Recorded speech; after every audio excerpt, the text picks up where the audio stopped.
5 способов изучать животных с малышом. Первое – это говорящая нажималка с реалистичными картинками, а также с имитацией их реальных звуков. Жми. Далее это вот такая вот ферма, которую малыш может потрогать, изучить, как выглядит животное и запомнить его.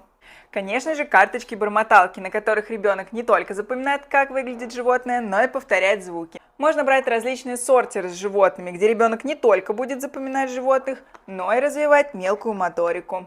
А также изучайте животных в жизни. Дома у многих есть домашние питомцы. На пруду вы можете встретить уточек, а в лесу – белку.